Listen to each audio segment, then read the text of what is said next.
jadi ngeblank. Itu. Ntar. Assalamualaikum. Selamat berjumpa Bincang Mania. Berjumpa lagi dengan saya Cang Agus. Bincang Mania, ada kabar gembira dari Pusikat AP. Bulan kemarin Pusikat AP berhasil ngamanin sertifikat tanah. Sebelum dilanjut, jangan lupa subscribe sama like ya. Udah pegel nih bikin videonya. Nah, kali ini kita mau ketemu Biang Kerok yang ngurus sertifikat tanah. Halo Kak Radi. Halo, Kang Agus. Apa kabar? Alhamdulillah sehat, Kang Agus. Sekarang Kak Radi udah dikenal jadi ahli pertanahan. Emang sebelumnya udah pernah ngurus sertifikat apa emang biasa jadi calo tanah Kak Radi? Kalau calo sih enggak, Cang. Iya. Tapi kalau ngurus sertifikat tanah itu pernah punya satu kali pengalaman. Pernah. Waktu itu saya ngurus sertifikat tanah orang tua saya. Jadi waktu itu saya sertifikat tanah orang tua saya itu kan belum ada surat Tanahnya. hak miliknya gitu kan, belum ada hak miliknya. Jadi saya urus tuh ke kantor pertanahan. Diurus-urus, ya prosesnya memang cukup lama, Cang. 1 tahun itu baru jadi sertifikat. Gitu, Cang. Itu lama juga ya? Lama juga 1 tahun, Cang. Padahal Baru tanah, jadi tanah ini rumah ya? tanah rumah. Padahal dokumennya lengkap, Cang. Gitu. Dengar-dengar sertifikat Pusikat AP lama ngurusnya. Emang apa masalahnya? Bisa diceritain nggak? Bisa, Cang. Jadi gini, Cang. Saya ceritain dulu kronologisnya, Cang. Ya. Jadi di 2018 kita dapat surat tuh dari Sekretariat Badan. Nah, isinya bahwa sertifikat tanah di Pusikat AP ini tidak sesuai dengan nomenklatur. Nah, jadi berdasarkan surat dari Sekretariat Badan, terus kita tindak lanjutin tuh di bulan September itu kita buat surat ke kantor pertanahan. Kalau dulu kan Badan Pertanahan nih, Ya. jadi kita surati ke kantor pertanahan di bulan September. Kemudian itu belum ada tindak lanjutnya di 2018. Masih mandek aja Masih ya? mandek. Jadi di 2019 kita tindak lanjutin lagi nih di bulan Maret. Di bulan Maret kita buat lagi surat minta tolong dilakukan pengecekan lokasi. Ya. Sampai bulan Maret juga itu prosesnya baru ada progres sedikit lah. Di bulan Oktober itu baru ada Oktober. Di bulan Oktober ada progres sedikit tuh, kita undang tuh orang kantor pertanahan. Kita undang kantor pertanahan di bulan Oktober, kita lakukan semacam diskusi namanya FGD ya. Untuk membahas nih ada apa nih masalahnya gitu kan ya.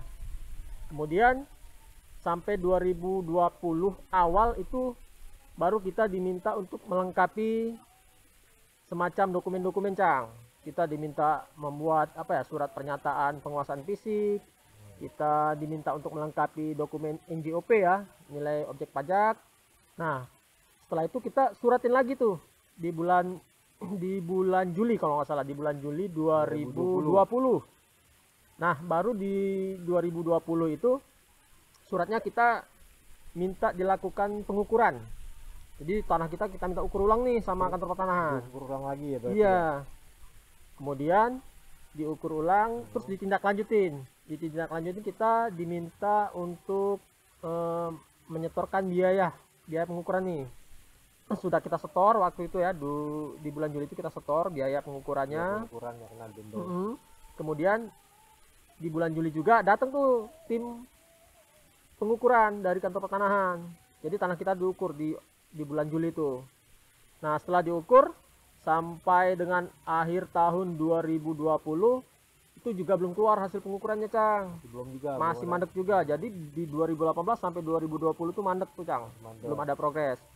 Nah, kemudian di 2021 tepatnya di bulan Februari, Cang ya. Waktu itu kan ada mutasi tuh. Mutasi pegawai di BPK ya. Nah, jadi saya masuk ke Pusikat AP di bulan Februari 2021. Nah, di situ ada pergeseran, ada rotasi lah di situ pegawai ya. Di situ pegawai yang dulunya Mas Hari tuh ngurusin sertifikat tanah, Mas Hari sekarang ngurusin persediaan. Saya menggantikan Mas Hari nih. Nah, jadi saya minta bantuan Mas Hari nih untuk menindaklanjuti ke kantor pertanahan nih. Jadi kami berdua datang tuh kantor pertanahan. Mas Hari itu ya. Iya, menindaklanjuti mana nih terkait hasil pengukuran yang dilakukan di 2020. Nah, ternyata di situ kami diskusi tuh sama koordinator pengukurannya. Ketemu kita sama koordinator pengukuran, ngobrol-ngobrol lah masalahnya di mana. Terus kita dijelasin masalahnya, ada dokumen-dokumen yang kurang lah intinya di kita kan. Kemudian hasil diskusi itu kita sampaikan ke pimpinan kita nih, kita sampaikan ke pimpinan kita. Bahkan itu kami sempat rapat dengan sekretariat badan juga waktu itu, dengan sekretariat badan, dengan biro perencanaan BMN, biro Ramadan ya, dengan Itjen juga bahkan, Cang. Setelah itu hasil diskusi seperti itu. Nah, kebetulan di Maret kalau nggak salah ya, kita kan dapat ada pelantikan tuh Pak Kapus ya, Pak Kapus yang baru tuh masuk, Pak Bambang. Nah, dari situ di instruksi Pak Kapus itu tetap melanjutkan proses pengurusan sertifikat tanahnya. Nah, jadi setelah di bulan Maret kita urus lagi nih, datang lagi ke kantor pertanahan. Nah, ketika ke kantor pertanahan, waktu itu kan pandemi COVID ya, masih COVID ya, Cang. Jadi agak susah tuh ke kantor pertanahan, aksesnya agak susah. Kita sulit ketemu sama orang. Jadi akhirnya saya berpikir tuh, berdasarkan dulu yang waktu tahun-tahun sebelumnya, saya inget tuh, saya pernah punya temen tuh di kantor pertanahan Palembang. Saya coba kontak nih, ada nggak temen di kantor pertanahan Kabupaten Bogor gitu kan. Ternyata dikasih nomor. Saya kontak tuh, saya telepon, ternyata diangkat, Cang, direspon. Direspon, ternyata saya disuruh ke ruangan. Datanglah kami sama Mas Hari, saya masuk ke ruangannya, saya sampaikan permasalahan kita, bahwa sudah dilakukan pengukuran, tapi pengukurannya belum keluar, seperti itu, Cang. Nah, beliau itu kebetulan adalah Kasubag umumnya di kantor pertanahan Bogor. Nah, jadi kita dapat semacam lampu hijau lah ketika ketemu beliau. Nanti intinya kata beliau nanti siap dibantu lah katanya, kalau pemerintah siap dibantu gitu kan. Akhirnya berdasarkan itu kami sampaikan ke pimpinan, dan kebetulan juga Pak Kapus ini kan satu daerah nih sama kepala kantor pertanahan. Satu kampung itu ya? Iya, ya. satu kampung. Jadi wah, ini saya bilang ini kayaknya bakal cocok nih gitu kan ya, bakal ada progres lebih baik nih kan. Makanya dari itu udah nih kita tunggu nih prosesnya. Akhirnya di bulan di bulan April kalau nggak salah, Cang, di bulan April itu yang persetujuan hasil pengukuran tadi keluar, Cang. Udah keluar hasilnya. Terus kita diminta membuat lagi surat nih, surat untuk pendaftaran hak, namanya hak pakai, Cang. Kalau pemerintah itu hak pakai. Jadi kita diserahkan dokumen untuk melengkapi dokumen. Kita lengkapi dokumen, surat pengakuan fisik tanah dari Pak Kapus, kemudian minta juga surat pernyataan bahwa tanah kita ini tidak bersengketa dengan pihak lain gitu ya. Jadi diketahui sama kepala desanya gitu ya, sama kecamatan gitu ya. Itu sudah kita lengkapi semua. Kita ajukan itu di bulan Mei, Cang. Kita ajukan di bulan Mei ke kantor pertanahan.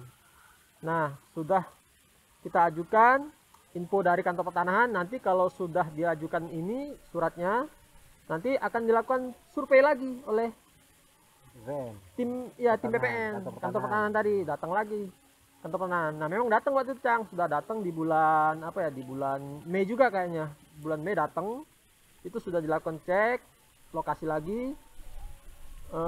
Alhamdulillah clear, Cang, waktu itu, Cang. Clear katanya. Intinya sudah aman nih katanya. Nanti kalau sudah dicek ini nanti akan dikeluarkan SK, Cang. Wah, saya bilang ini kalau sudah mau keluar SK nih udah bakal cepet nih gitu kan. Jadi di bulan Mei kita ajukan, kemudian di bulan Juli SK-nya keluar, Cang. SK penetapannya istilahnya penetapan untuk penerbitan sertifikat tanahnya udah keluar, Cang. Oh, sebentar Kak Radi. Kita break dulu ya. Lagi azan sholat. Oh, siap. Istirahat dulu ya. Break. Lanjut. Ya, jadi saya dapat ngontak temen, Cang, yang di Palembang, kantor pertanahan Palembang. Itu kebetulan dapat nomornya yang orang kantor pertanahan Bogor. Bogor. Oh. Saya coba telepon tuh. Saya coba telepon, ternyata direspon. Ketika direspon saya disuruh ke ruangan, Cang. Ke ruangan sama gitu. ya, ke ruangan beliau. Jadi kami ketemu di ruangan, kami sampaikan tuh permasalahan kita, bahwa kita tuh sudah pernah diukur tuh tanahnya di tahun 2020 kan, ya. Nah, sudah diukur, cuman belum ada belum ada hasil lah, hasilnya seperti apa, hasil pengukurannya. Nah, kebetulan di bulan Maret itu, Cang, ya, kan di Pusdiklat kan ada pelantikan tuh, pelantikan kapus baru. Akhirnya Pak Bambang masuk kan, Pak Bambang masuk, kebetulan kepala kantornya juga itu satu kampung nih sama Pak Kapus. Jadi saya lihat, wah ini kayaknya bakal ada progres nih gitu kan ya. Saya ada teman juga di sana, terus Pak Kapus tuh satu kampung. Jadi mudah-mudahan ini, saya bilang, wah mudah-mudahan ini bakal bisa jadi nih sertifikat. Nah, kemudian beliau yang Pak Kasubag umumnya tadi bilang nanti akan segera dibantu, kalau pemerintahan akan kita segera bantu gitu kan. Nah, sudah itu setelah kita ke sana, kita lapor tuh ke pimpinan bahwa kita sudah ketemu dan nanti akan ditindaklanjuti gitu, Cang. Iya. Nah, setelah itu nggak lama dari situ, Cang, itu hasil pengukurannya keluar, Cang. Keluar. Ya. Iya, jadi keluar, terus kemudian nanti katanya orang kantor pertanahan nanti akan datang lagi ke sini, akan survei lagi tuh terhadap lokasi tanah kita. Jadi mereka datang, waktu itu datang juga di bulan kalau nggak salah di bulan Mei kalau nggak salah, Cang. Datang di bulan Mei, dicek lokasi kita, kemudian dibilang udah oke, Cang. Nah, setelah itu kita diminta untuk menunggu penerbitan SK, Cang. Itu di bulan Juli SK-nya keluar, dan alhamdulillah di bulan Agustus, Cang, saya dikirimin WA, Cang, dari orang kantor pertanahan. Screenshot gitu, Cang, bahwa SK-nya sudah jadi. Terus dari screenshot itu saya lapor tuh ke bos kita, nih Pak, SK-nya udah jadi nih. Nah, kemudian instruksi dari pimpinan kita, dibuatlah semacam acara serah terima, Cang. Jadi kita agendakan semacam serah terima sertifikat ya, Cang, ya. Jadi waktu itu kita buat surat ke kantor pertanahan untuk acara serah terima, Cang. Jadi di tanggal 25 Agustus itu kita buatkan acara serah terima, Cang, di aula kita, serah terima sertifikat. Ada berita acaranya, Cang, dari Kepala Kantor Pertanahan Kabupaten Bogor ke Kepala Pusdiklat Anggaran dan Perbendaharaan, Cang. Jadi pas banget, Cang, waktu itu momennya kan kita di puncak hari peringatan Hari Raya Kemerdekaan RI, Cang, ya. Jadi pas banget itu momennya. Jadi buat hadiah kemerdekaan lah, sekaligus hadiah buat Kapus lah gitu ya, bahwa sertifikat tanah kita udah jadi gitu, Cang. Saya mengucapkan selamat datang Pak Setio di Pusdiklat Anggaran dan Perbendaharaan, untuk bisa saling bersinergi, berkolaborasi, sehingga tata kelola pemerintahan, utamanya tata kelola aset ini bisa kita kelola dengan sangat baik. Pesan saya, Pak, yang penting sertifikat legalisasinya sudah ada, tolong pengguna barang betul-betul memanfaatkan dan memelihara, menjaga. Mudah-mudahan semua bisa bermanfaat.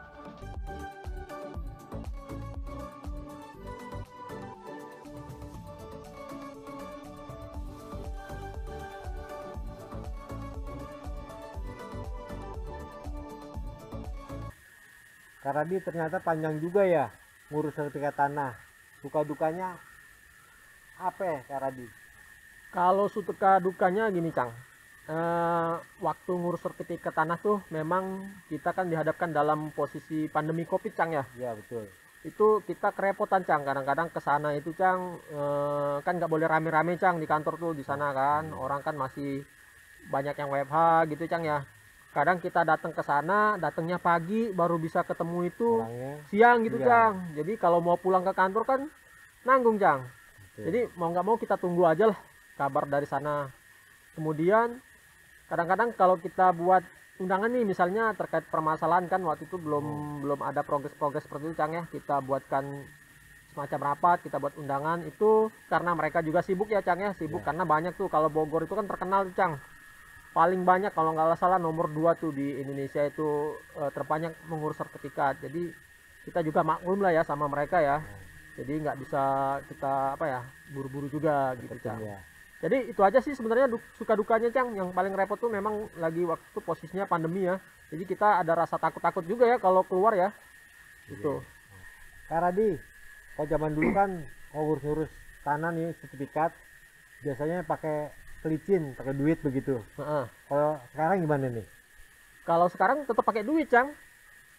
Tapi resmi Cang. Oh, resmi. Resmi. Jadi kita bayar setor, nanti ada semacam tagihan dari kantor pertanahan. Jadi kita bayarnya nggak ke pribadi, kita bayar ke rekeningnya kantor pertanahan. Jadi sebagai penerimaan PNBP di kantor pertanahan Cang. Jadi jelas ya. Jelas. Jadi nggak ada lagi istilah pelicin itu, nggak ada lagi Cang kalau sekarang. Udah bersih lah Cang. Bersih ya. Jadi kita ikuti prosedur yang sebenarnya Cang. Oh, betul. Gitu. Kak Radi, kan BPN punya pemerintah, kita juga punya pemerintah nih, seperti anggaran ya. Misalnya kagak diurus nih surat sertifikatnya, itu kenapa tuh bisa ada apa-apanya nggak tuh? Tanah itu Cang ya salah satunya aset strategis Cang ya. Di negara itu tanah itu aset strategis Cang. Jadi ada 3 aspek nih yang harus kita perhatikan dalam pengurusan, kenapa kita harus mengurus sertifikat tanah Cang. Pertama, ada yang namanya aspek administratif Cang. Administratif itu tanahnya sudah dicatat belum di pembukuan kita. Nah kalau punya kita kan yang di Pusdika AP ini sudah kita catat tuh di aplikasinya, sudah ada kartu inventarisnya, ada kartu identitas barangnya, itu udah jelas tuh secara administratif. Kemudian dari aspek fisiknya, ini juga sudah jelas Kang punya AP ini, karena sudah kita pagerin tuh, sudah tembok keliling ya Cang ya, sudah ada patok-patoknya, udah ada batasnya, udah jelas tuh. Nah cuman masalahnya kalau yang di AP ini kan aspek hukum Cang, karena tidak ada atau sertifikatnya tuh tidak sesuai. Nah ini yang bahaya, ini yang sering terjadi Cang. Bisa saja kalau kita nggak urus sertifikatnya, ini nanti diklaim orang lain Cang. Iya, bisa bahaya ya. Bisa bahaya. Kalau diklaim orang lain ya bisa dimanfaatkan orang lain, apalagi itu orang yang punya duit Cang, dimanfaatkan. Kan punya pemerintah kan, dibuatkan sertifikat tapi bukan nama pemerintah, dia sendiri bisa ya? Berbahaya tuh aset kita kan, bisa kita dianggap tidak mengamankan aset negara tuh Cang, bisa kena kita Cang. Iya ya? Kecolongan, bahaya itu Cang, kerugian negara itu Cang. Betul. Maka dari itu kita harus nih sertifikatkan tanah negara ini Cang, seperti itu. Oh begitu Kang Radi. Ngomong-ngomong Kang Radi, kalau di rumah nih emang suka ngurus sertifikat tanah gitu? Enggak Cang. Enggak ya? Enggak. Oh kirain gitu. Enggak. Kak Radi. Iya Cang. Kak Radi kan di Pusat AP nih masih baru nih ya. Betul. Terus tinggal di sini tuh sama siapa aja ya? Apa sama keluarga apa sendiri? Gimana? Saya di AP Kang itu tinggal sama maksudnya di sini ya, selama bekerja di Bogor ini saya tinggal sama anak istri Cang. Oh dibawa? Iya saya bawa Cang. Jadi waktu saya pindah itu 1 bulan setelah saya kesini tuh saya angkut semua tuh, anak istri saya angkut semua. Jadi saya pindah total Cang di sini Cang. Jadi kita sudah asumsinya udah menetap di sinilah Cang, seperti itu Cang. Gitu. Jadi tinggal sama anak istri Cang. Kak Radi, setelah pulang dari kantor nih kegiatan di rumah apa lagi nih?